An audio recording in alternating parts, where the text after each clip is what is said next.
என்னுயிரான உயர்சாதி சத்திரியரின சொந்தங்களே, தேர்தல் முடிந்த அடுத்த நாள் சத்திரியரின சொந்தங்கள் அனைவருக்கும் ஒரு முக்கிய உரை ஆற்றுறேன்னு சொல்லியிருந்தேன். இன்றைக்கி ஆற்ற போகிறேன்.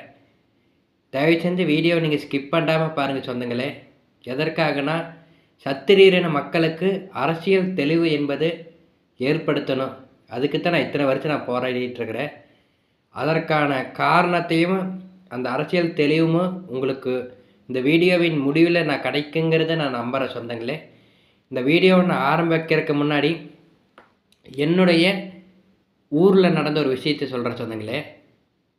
எங்கள் ஊரில் ஃபஸ்ட்டு வந்து பார்த்திங்கன்னா ஒரு கட்சி வந்து பார்த்திங்கன்னா தெருமுனை பிரச்சார கூட்டம் போட்டிருந்தாங்க சொந்தங்களே. அதில் வந்து இப்போ நம்ம ஊர் எடுத்துட்டிங்கன்னா ஒரு 70% வந்து நகரம் செட்டியார் சத்திரியர் இன மக்கள் இருக்கிறாங்க. அப்புறம் ஒரு 20% ஒரு 15% வந்து பார்த்திங்கன்னா இந்த தாழ்ந்த மக்கள் எல்லாம் இருப்பாங்க சொந்தங்களே. எங்கள் பகுதிக்கு வந்து பார்த்திங்கன்னா ஓட்டு கேட்டு வந்து பார்த்திங்கன்னா ஓட்டு கேட்டெல்லாம் ஃபஸ்ட்டு ஒரு தெருமுனை எலெக்ஷன் ஆரம்பிக்கிறதுக்கு முன்னாடி ஒரு தெருமுனை பிரச்சார கூட்டம் என்பது ஒரு கட்சி நடத்துனாங்க சொந்தங்களே. அந்த கட்சி வந்து நம்ம தெருமுனை பிரச்சார கூட்டத்தில் பேசினது என்னென்னு பார்த்திங்கன்னா, இங்கே வந்து இருக்கக்கூடிய பெரும்பான்மை சமுதாயத்தை பற்றி சமுதாயத்தோட நலனை பற்றி பேசல சொந்தங்களே. என்ன பேசுனாங்கன்னா, அவர்கள் ஆட்சிக்கு வந்தால் சிறுபான்மை மக்களின் மக்களுக்கு பாதிப்பு ஏற்படும். சிறுபான்மை மக்களின் பாதுகாப்பு அரணாக எங்கள் கட்சி இருக்கும்.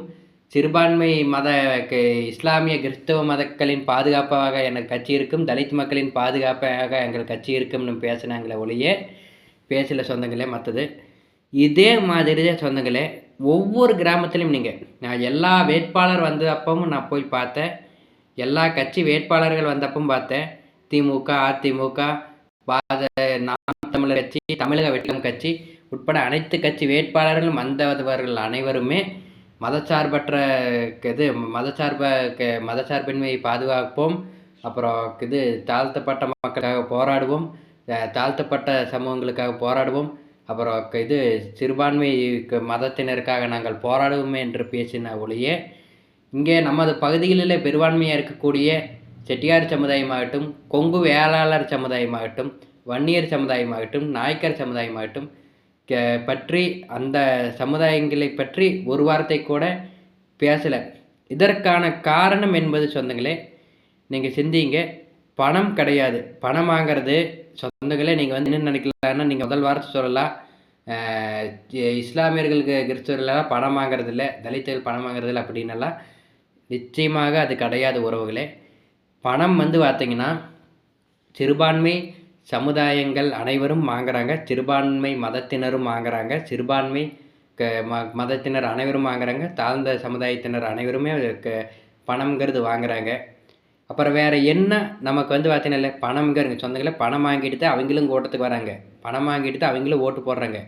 ஆனால் அந்த அரசியல் தெளிவுங்கிறது அவர்களுக்கு மிகப்பெரிய அளவில் இருக்குது. நான் உதாரணமாக சொல்லணும்னா உறவுகளே, அன்புமணி ராமதாஸ் அவர்கள் பிரச்சாரத்துக்கு வந்து பார்த்திங்கன்னா ஒரு புரட்சி பாரதம் கட்சியை ஆதரித்து பிரச்சாரத்துக்கு போனாப்புல.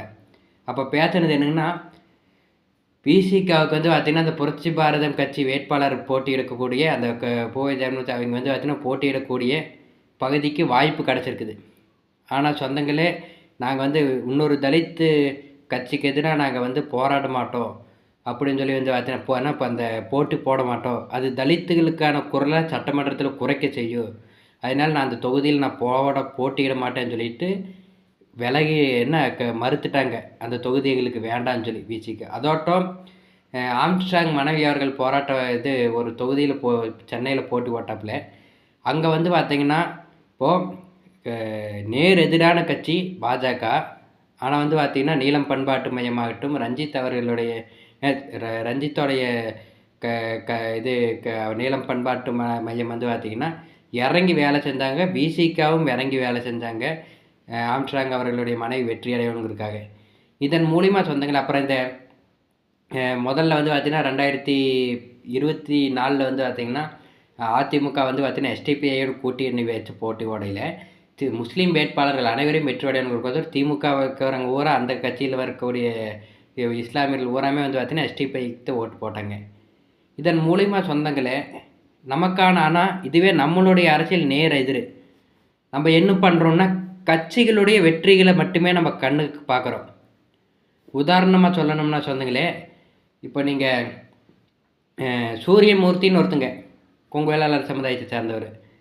அவர் வந்து பார்த்திங்கன்னா நாமக்கல் வேட்பாளராக முதல்ல அறிவித்தது உடனே கொங்கு வேளாளர் சமுதாயத்தை சேர்ந்த நபர்களே எல்லாரும் வந்து பார்த்தீங்கன்னா பாருங்கள், இது அதற்கு ஆப்போசிட் கட்சியாக அதிமுக கட்சியில் இருக்கக்கூடியவங்க அங்கே பாருங்கள், அவங்களுக்கு வீழ்த்தோணுங்கிறக்கோசரம் வந்து பார்த்தீங்கன்னா இப்படி ஜாதி வெறி கொடுத்த வேட்பாளர் அவங்க முன்னாடி பேசின வீடியோஸு, முன்னாடி பேசின இந்த இதையெல்லாம் வந்து பார்த்தீங்கன்னா எடுத்து போட்டு அவர்களுக்கு வீழ்த்ததுக்கு வந்து பார்த்தீங்கன்னா அப்புறம் அந்த வேட்பாளர் மாற்றம் நடந்துருச்சு. அப்புறம் வேட்பாளர் வந்து பார்த்தீங்கன்னா வேற ஒருத்தங்களை போட்டாங்க. இது போல் ஒரு சம்பவங்கள் வந்து பார்த்தீங்கன்னா நிறைய இந்த மாதிரி வந்து பார்த்தீங்கன்னா இந்த வேட்பாளர் ஜாதி வெறிச்ச வேட்பாளர் அதனால் நீக்கிடுவானு அப்படின்னு சொல்லி நம்பாலையில் இப்போ சத்திரியர்னு சொன்னதில் என்னையவே வந்து பார்த்திங்கன்னா நம்மளுடைய எங்களுடைய பகுதியில் இருக்கக்கூடிய திமுககாரங்க அதிமுககாரங்களும் சரி நம்மளை வீழ்த்தோணுங்கிறதுக்காக தான் பல இது பார்க்குறாங்க. அதற்கான காரணம் என்னென்னா நம்ம வந்து கட்சி ரீதியாக சிந்திக்கிறோம் உறவுகளே. அவர்கள் வந்து பார்த்திங்கன்னா மதத்தின் ரீதியாக சிந்திக்கிறாங்க. இப்போது நம்ம எப்படின்னா 2 தரப்பு மக்கள் இருக்கிறாங்க. ஒரு தரப்பு பணம் பெற்றுக்கொண்டு பணம் யாருக்கு கொடுக்குறாங்களோ அவங்களுக்கு வந்து பார்த்திங்கன்னா ஓட்டு போடுறது. இன்னொரு தரப்பு வந்து பார்த்திங்கன்னா சமூக நீதி அப்படின்னு பார்த்துட்டு ஓட்டு போடுறது. அப்புறம் ஏதோ கொஞ்சம் பேர் ஜாதி உணர்வோடு இருப்பாங்க. ஆனால் ஜாதி உணர்வோடு பேசுறதுக்கு கட்சி இல்லை. நமக்கு வந்து பார்த்திங்கன்னா சொந்தங்களே, நம்ம பகுதியில் எங்கள் ஊரில் வந்து பார்த்திங்கன்னா நம்ம பசங்க வந்து பார்த்திங்கன்னா நான் ஓட்டு போட போகையில் சொன்ன வார்த்தை என்ன தெரியுங்களா? பாட்டாளி மக்கள் கட்சிக்கு தான் நீங்கள் ஓட்டு போடுவீங்களா தலைவரே அப்படின்னு கேட்டாங்க மொதல் வார்த்தை. நான் உண்மையாக சொல்கிறேன், எதுக்குன்னு தெரியுங்களா உறவுகளே? பாட்டாளி மக்கள் கட்சி மட்டும்தான் வந்து பார்த்திங்கன்னா ஜாதி பேசிகிட்டு இருக்கிறாங்க, அதனால் அவங்களுக்கு மட்டும்தான் நீங்கள் ஓட்டு போடுவீங்க அப்படின்னு கேட்டாங்க. ஆனால் இப்போ வந்து பாட்டாளி மக்கள் கட்சி அதிமுக ஓட்டுருக்கு சரி ஓகே உறவுகளே. ஆனால் பாட்டாளி மக்கள் கட்சி அது முதல்ல இருந்த ஸ்டாண்டு இப்போ வந்து பார்த்திங்கன்னா கொஞ்சம் கொஞ்சமாக மாறிக்கிறாங்க. மாறினாலும் வந்து பார்த்திங்கன்னா உணர்வுள்ள சொந்தங்கள் உறவுகள் வந்து பார்த்திங்கன்னா பாட்டாளி மக்கள் கட்சியில் நிறையா பேர் வந்து பார்த்திங்கன்னா பாட்டாளி மக்கள் கட்சியில் இருக்கிறாங்க. ஆனால் என்னென்னா அவங்க மாறி கொஞ்சம் கொஞ்சம் இந்த சத்திரியர் பிரச்சனையை விட்டு தாழ்த்தப்பட்ட சமுதாய மக்களுக்காகவும் அவங்களுக்கு குரல் கொடுக்குறாங்க. அதன் மூலமாக நீங்கள் சொந்தங்களே தெரிந்துக்கணும். ஆனால் நீங்கள் வேணால் இந்த தேர்தலுக்கு அப்புறமும் பாருங்கள், நீங்கள் இந்த இதுக்கு அப்புறம் பாருங்கள், தாழ்த்தப்பட்ட சார்ந்த சமுதாயத்தை சேர்ந்த யாருமே பாட்டாளி மக்கள் கட்சிக்கு ஓட்டு போட மாட்டாங்க. இஸ்லாமியர்கள் எல்லாருமே ஓட்டு போட மாட்டாங்க. நம்ம வந்து முன்னெடுக்கலாம். என்ன தெரியுமா, அவர்களுடைய அரசியல் எப்படிங்கிறது, அவர்களுக்கான அரசியல் எல்லாருமே முன்னெடுக்கணும்னு நினைப்பாங்க.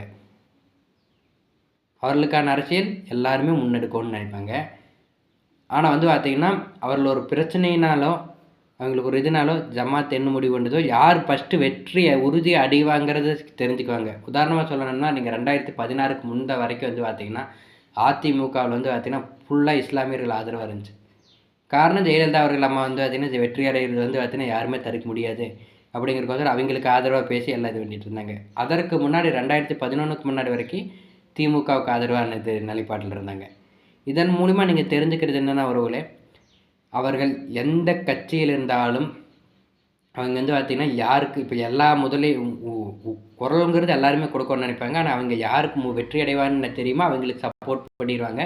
அதுவாக இன்னொன்று உறவுகளே, அவர்கள் எந்த கட்சியில் இருந்தாலும் அவர்களுடைய சமூகத்துக்கு மட்டுமே விசுவாசமாக இருப்பார்களே ஒழிய கட்சிக்கு ஒருபோதும் விசுவாசமாக இருக்க மாட்டாங்க. அவர்களுடைய குரல் பரணும்னு தான் நினைப்பாங்களே ஒழிய நமக்கான ஒரு குரலை வந்து பார்த்திங்கன்னா பேசவே மாட்டாங்க. இதுதான் இது மூலமாக நீங்கள் உணர்றது என்ன உறவுகளே, நம்ம என்ன பண்ணுறோம், பணத்தை வாங்கிட்டு ஓட்டு போடுறோம், கட்சி பார்த்து ஓட்டு போடுறோம், நம்ம பரம்பரை கட்சி இந்த கட்சி எதுக்குன்னு ஓட்டு போடுறோம். அப்புறம் நம்ம வந்து பார்த்திங்கன்னா பரம்பரை கட்சி நம்ம ஓட்டு போடுறோம்.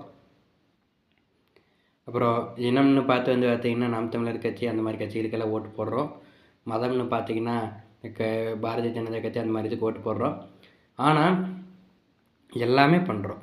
ஆனால் நம்ம என்னென்னா இந்த மாதிரி பிரித்து இருந்து வேண்டிகிட்டு இருக்கையில் அவர்கள் வந்து பார்த்திங்கன்னா அவர்களுடைய சமூகத்துக்கான இதே வந்து பார்த்திங்கன்னா உரிமையை போராடிட்டு இருக்கையில் நம்ம என்ன பண்ணுறோன்னா இது மாதிரி கட்சிகளுடைய வெற்றிகளுக்காக இப்போது உதாரணமாக சொன்னவர்களே இந்த போலி தமிழ் தேசியத்துடைய தோல் உரிப்பு எப்படிங்கிறதுனா, இந்த பாரிஜாலன்கிறவங்க கூட ஓரளவுக்கு நான் நல்லவன்னு நினச்சிட்டு இருந்தேன், உணர்வோடு இருப்பாங்கன்னு. இப்போ பார்த்தீங்கன்னா என்னென்னு பேசியிருக்கிறாப்புலன்னா, இந்த ஈரான் போரில் அயதுல்லா கமேனி இஸ்லாமியர்களுக்கு ஆதரவாக பேசுகிற அப்படின்னு சொல்லி ஈரானுக்கு சப்போர்ட்டாக நின்னாப்புல. ஆனால் ஈழத்தமிழர்களை கொன்று குவித்த ஆயுதங்களை வழங்கினது முழுக்க முழுக்க ஈரான். ஆனால் அதை பற்றி வந்து பார்த்தீங்கன்னா வாய் திறக்கலை. அதோட்ட வந்து பார்த்தீங்கன்னா இது பேர் என்ன இந்த இது அப்புறம் விஜயை வந்து பார்த்தீங்கன்னா வேளாளர் சமுதாயம் அதனால் நாங்கள் ஆதரிக்கிறோம் அப்படிங்கிறப்பல. விஜய் வேளாளரா அப்படின்னு வந்து பார்த்தீங்கன்னா தலித்துகளும் ஒரு பிரிவும் வேளாளர் தான் நாங்கள் தான் அப்படின்னு சொல்லிட்டு இருக்கிறாங்களா? அவங்களையும் ஏற்றுக்க வேண்டியதானா? வேளாளருக்கு வந்து பார்த்தீங்கன்னா வித்தியாசமே தெரியாமல் போயிடுச்சா? இது மாதிரி வந்து பார்த்தீங்கன்னா இவர்களை போன்ற நபர்கள் எப்படின்னா இவர்களை போன்ற நபர்களை இயக்குவாங்க. எப்படின்னா இந்த இஸ்லாமியர்களாகட்டும் தலித்துகளாகட்டும் சத்திரியர்கள் ஒன்றிணையக்கூடாது அப்படின்னு சொல்லிட்டு தமிழ் தேசியத்தால் முடிஞ்ச அளவுக்கு பிரித்து வைப்பாங்க. அப்புறம் உண்மையாக சொல்கிற உறவுகளே, ஆனால் இந்து கட்சிகளும் நான் எனக்கு ரொம்ப வந்து பார்த்தீங்கன்னா பிடிக்காத விஷயம் என்ன தெரியுங்களா உறவுகளே? பாரதிய ஜனதா கட்சி கேட்டு இந்த எலெக்ஷன் முடிஞ்சதுக்கப்புறம் வெளியிடுறேன். ஏன்னா வந்து பார்த்தீங்கன்னா வருத்தப்படுவாங்க இந்த வீடியோ வெளியிட்டால் பாஜகவில் இருக்கக்கூடிய நண்பர்களுமே. என்னென்னா பாரதிய ஜனதா கட்சியில் பெரும்பான்மையாக இருக்கக்கூடியது சத்திரியர் சமூகங்கள் தான். ஆனால் வந்து தாழ்ந்த மக்களுக்காக போராடுவாங்க அதிகமாக. நீங்கள் வேணால் போஸ்ட்டு இது இல்லை பதிவுகளெல்லாம் பார்க்கலாம். நேர்லேயும் சரி போராட்டம் பண்ணுறது சரி தலித்துகளுக்காக அதிகமாக போராட்டம் பண்ணுவாங்க, குரல் கொடுப்பாங்க, இது பண்ணுவாங்க. ஆனால் நம்மளுக்கான ஒரு பிரச்சனைக்கு வந்து பார்த்தீங்கன்னா அதிகமாக பேசணுக்காங்க. இந்துவாக ஒன்றிணைம்பாங்க. நான் இந்துவாக ஒன்றிணைன்னு கூட தப்பு இல்லை. ஆனால் வந்து பார்த்தீங்கன்னா ஜாதியை கடந்து ஒன்றிணைம்பாங்க. எல்லாருமே ஒன்றா பழகணும்பாங்க. என்னென்னா உறவுகளே, இந்த விசிகாவும் பாரதிய ஜனதா கட்சி இந்த விஷயத்தில் ஒன்றுன்னு தான் சொல்லுவேன். நாடக காதல் பண்ணுறது வந்து பார்த்தீங்கன்னா ஊக்குவிக்கிற மாதிரி வந்து பார்த்தீங்கன்னா நம்ம உலகில் எப்படின்னா கலப்பு திருமணங்களை ஆர்எஸ்எஸ் தான் ஊக்குவிக்குது. மோகன் பகவத்தை வச்சுக்கிற நாட்டிலே அதிகமாக கலப்பு திருமணம் நடக்கிறது உத்தரப்பிரதேசத்தில் தான். அப்புறம் இந்துக்களுக்காக ஒன்றிணைமாங்க. அப்புறம் தாழ்ந்த மக்களுக்காக அதிகமாக குரல் கொடுப்பாங்க பாரதிய ஜனதா கட்சி. அதுக்கப்புறம் நீங்கள் வந்தீங்கன்னா அதிமுக வந்து பார்த்தீங்கன்னா எப்படி எது வெற்றியோ அதை சார்ந்து செயல்படுவாங்க. அப்புறம் திமுக எடுத்துட்டிங்கன்னா சொல்லவே வேண்டாம். முழுக்க தாழ்ந்த சமுதாய மக்களுக்காக, சிறுபான்மை மக்களுக்காக, சமுதாய மத மக்களுக்காக மட்டுமே இது பண்ணி செயல்பட்டுருக்கிறது இது. அப்புறம் நாம் தமிழர் கட்சி அது எப்படின்னா திரள் நிதியால் மட்டுமே சொந்தங்களே கட்சி அந்த கட்சி செயல்படலை. திரள் நிதியால் மட்டுமே கட்சி செயல்படல உறவுகளே. அந்த கட்சி செயல்படுறது முழுக்க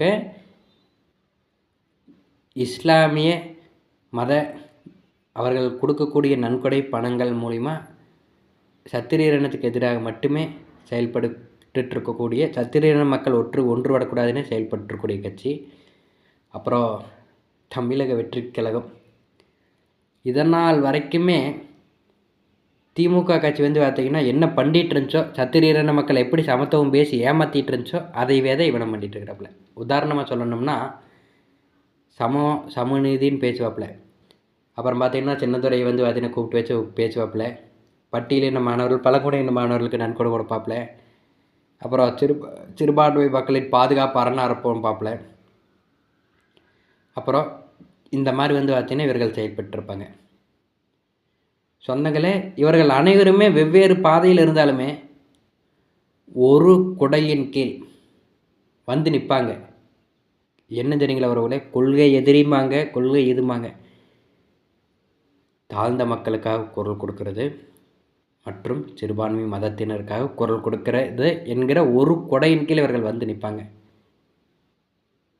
அதுக்கான காரணம் என்பது என்னென்ன உறவுகளே? அவர்களுக்கான அரசியல், அவர்களுக்கான இதைய பேசினால் மட்டுமே குறைந்தபட்சம் இப்போது ஒரு 100% வந்து பார்த்திங்கன்னா ஒரு 30% ஆச்சு அந்த கட்சிகளுக்கு ஓட்டு போடுவாங்க. மீதி 70% அந்த இதுக்கு போட்டாலும்.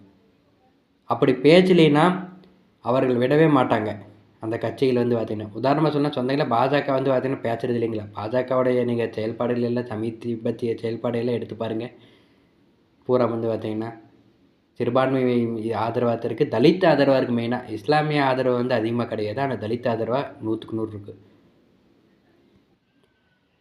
சொந்தங்களே, நான் இதை ஏன் சொல்கிறேன்னா, இந்த சொல்கிறனால பாரதிய ஜனதா கட்சிக்காரங்களே எங்கள் மேலே கோபத்துக்கு வரலாம்.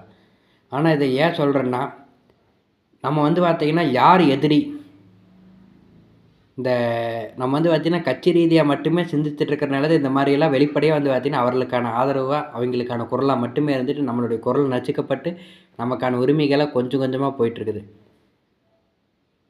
நமக்கு யார் எதிரி என்பதன் அடிப்படை புரிதல் நம்மளுடைய மக்களுக்கு இல்லை. உண்மையாக இஸ்லாமியர்களுக்காகட்டும் தாழ்ந்த சமுதாய மக்களுக்காகட்டும் முழுக்க முழுக்க அவர்களுக்கு தெரியும் யார் எதிரின்னு. நம்மளுடைய தெய்வங்களை வழிபடுற அனைவருமே வந்து தெய்வங்களை சிலை வழிபாடு பண்ணுற அனைவருமே எதிரிக்குது. அவங்களை பொறுத்த வரைக்கும் சத்திரியர்கள் எல்லாருமே எதிரிக்குது. மெயினாக அந்த புரிதல் அவர்களுக்கு இருக்கிறங்காட்டித்தே அவர்கள் இந்த நேரம் வரைக்கும் எந்த ஒரு இது பண்ணாலும் சரி, மத வெறியோட உச்சகட்ட வெறியோட தாழ்ந்தாலும் சரி, எந்த கட்சி சாராமல் எந்த ஒரு இயக்கங்களையும் சாராமல் அவர்கள் வந்து பார்த்திங்கன்னா கட்சியை சார்ந்து கட்சியில் வந்து பார்த்திங்கன்னா இருந்தாலுமே அவர்களுடைய இன மதத்துக்கு பிரச்சனைனா, அவர்களுடைய இன மக்களுக்கு சமுதாய மக்களுக்கு பிரச்சனைனா உடனே ஓடோடி வருவாங்க. சத்திரியர்னு சொந்தங்களே, உங்கள் ஊரில் வந்து பார்த்திங்கன்னா நீங்கள் வேணால் எங்கள் ஊர்லேயே நடந்துச்சு. எனக்கு வந்து பார்த்திங்கன்னா எனக்கு ஒரு நம்மளை வந்து பார்த்திங்கன்னா நான் ஜாதி வேஷனால வந்து பார்த்திங்கன்னா சத்திரியர் இனத்துக்காக போராடினால நீ வந்து போராடக்கூடாதுன்னு சொல்லி மிரட்டுறதுக்காக வந்தாங்க ஒருவர்களே. கிட்டத்தட்ட ஒரு 200 பேர் பக்கம் பண்ணிட்டாங்க. 200 பேருமே வந்து பார்த்திங்கன்னா அதிமுகவில் இருக்கிறவங்களும் இருக்கிறாங்க, திமுகவில் இருக்கிறவங்களும் இருக்கிறாங்க, பாஜகவில் இருக்கக்கூடிய தலித்துகளும் இருக்கிறாங்க.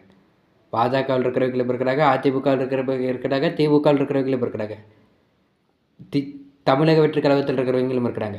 அவர்கள் கட்சியை வெறுமனே சொந்தங்களே கட்சியை வெறுமனே கட்சியாக மட்டுமே பார்க்கிறார்கள். நம்ம அப்படி இல்லை, கட்சியை உணர்வாக பார்க்குறோம், ஜாதியை வந்து பார்த்திங்கன்னா வெறும் ஜாதியாக பார்க்குறோம். அதன் விளைவு என்னென்னா, நமக்கான குரல் எந்த கட்சியும் பேசுறதில்லை, எந்த கட்சி இயக்கங்களும் பேசுறதில்லை. எல்லாருமே வந்து பார்த்திங்கன்னா இப்படி வெறுமனே கட்சி கட்சி கட்சின்னு சொல்லிட்டு வந்து பார்த்திங்கன்னா அவங்களுடைய கட்சி அப்படின்னு நம்ம போயிட்டோம். அவர்கள் வந்து பார்த்திங்கன்னா கட்சியில் இருந்தாலும் வெறுமனே கட்சியில் மட்டும் இருக்கிறனால அவங்க மத உணர்வோட ஜாதி உணர்வோட ஒன்றிணைகிறாங்க. அவங்க வந்து பார்த்திங்கன்னா அவர்களுக்கான உரிமைகளெல்லாம் வாங்கிட்டு இருக்கிறாங்க. நம்ம உரிமைகளை தேஞ்சு போயிட்டுருக்குது. நீங்கள் வந்து இதன் மூலிமா ஒரு அரசியல் தெளிவு நீங்கள் வந்து இந்த வீடியோ மூலிமா அடைவீங்கிறது நான் நம்புகிற உறவுகளே. நம்ம முழுக்க முழுக்க சத்திரியருங்கிற ஒரு உணர்வோடு நம்ம ஒன்றிணைந்தால் மட்டும்தான் பெரும்பான்மை சத்திரியர் உயர் ஜாதிகள் ஒன்றிணைந்தால் மட்டுமே நமக்கான உரிமையை மீட்க முடியும். நம்ம சமூக நீதி சமத்துவம்னு ஏமாந்துட்டு கட்சின்னு போயிட்டு இருந்தோம்னா நமக்கான உரிமையை ஒரு துளிங்கூட மீட்க முடியாது உறவுகளே. நம்ம வந்து பார்த்திங்கன்னா இத்தனை ஆண்டுகள் நம்ம வந்து பார்த்திங்கன்னா எத்தனையோ எதிர்ப்புகள் போராட்டங்களுக்கு எதிரில் நான் போராடிட்டு இருக்கிறது. இந்த இன மக்கள் வெற்றியடையணும், இந்த சத்திரியரின மக்கள் வந்து அரசியல் தெளிவு வரணும், இந்த சத்திரியரின மக்களின் பொது எதிரி யாருன்னு இந்த உலகத்துக்கு காட்டணுங்கிறது. ஏன்னா எந்த கட்சியை இயக்கங்கிற முன்னெடுக்கிற மாதிரி தெரியல, அதனால தான் முன்னெடுக்கிறோம். அதனால் நீங்கள் வந்து பார்த்திங்கன்னா தொடர்ந்து நம்ம அமைப்புக்கு வந்து பார்த்திங்கன்னா சப்போர்ட் பண்ணுங்கள், ஆதரவு பண்ணுங்கள், நம்ம அமைப்புக்கு துணை நில்லுங்க, நம்ம அமைப்பில் ஜாயின் பண்ணுங்கள் உறவுகளே. உங்களுடைய பெயர், ஜாதி, மாவட்டம், உங்களுடைய நம்பரை மறக்காமல் பதிவு பண்ணுங்கள். நம்ம கண்டிப்பாக வெற்றி அடைவோங்கிற நம்பிக்கை இருக்குது. இத்தனை ஆண்டுகள் நான் வந்து பார்த்திங்கன்னா கிட்டத்தட்ட எனக்கு வந்து பார்த்திங்கன்னா 25 வயசு ஆகும்போது இத்தனை வருஷம் நான் வந்து பார்த்திங்கன்னா தொடர்ந்து இந்த இன மக்களுக்காக நான் போராடிட்டு இருக்கிறேன்னா காரணம் எப்படியாவது இந்த இன மக்கள் வெற்றி அடையணும் அப்படிங்கிற ஒரே காரணத்துக்காகத்தான் உறவுகளே. நம்ம வந்து மேலும் வரக்கூடிய வீடியோக்கள் முழுக்க இந்த அரசியல் தெளிவுகளை ஏற்படுத்தக்கூடிய வீடியோக்களாக மட்டுமே இருக்குங்கிறத சொல்லிக்கிற உறவுகளே. எதற்காக பார்த்திங்கன்னா நம்மளுடைய மக்களுக்கு இந்த அரசியல் தெளிவு என்பது சுத்தமாக இல்லாமல் தான் இருக்குது. இன்னும் நீங்கள் வேணால் பாருங்கள், உங்களுடைய பகுதிகளிலாகட்டும் உங்களுடைய ஊரிலாகட்டும் எல்லா பக்கம் என்னென்னா கட்சி ரீதியாக மட்டுமே செயல்பட்டுருப்பாங்க. இல்லைன்னா இனவாதம் பேசக்கூடிய கட்சி, மதவாதம் பேசக்கூடிய கட்சி மட்டுமே எல்லா உரிமையும் மீக்குன்னு நினச்சிட்ருப்பாங்க. உண்மையிலேயே அது மாதிரி மீக்கிறதுக்கு வாய்ப்பே இல்லை உறவுகளே. சத்திரியர் தேசிய அரசியலால் மட்டுமே முடியுங்கிறத நான் வந்து பார்த்திங்கன்னா இன்னொரு வீடியோ நான் போடுறேன், அதில் விளக்கமாக சொல்கிறேன். அதை பார்க்கல உங்களுக்கு அந்த வீடியோ பார்க்கல உணர்வீங்க. நம்மளுடைய பொது எதிரி யாருன்னு இந்த உலகத்துக்கு நம்ம வெளிப்படுத்தணும் உறவுகளே. நீங்கள் மறக்காமல் நம்ம துணை நில்லுங்க.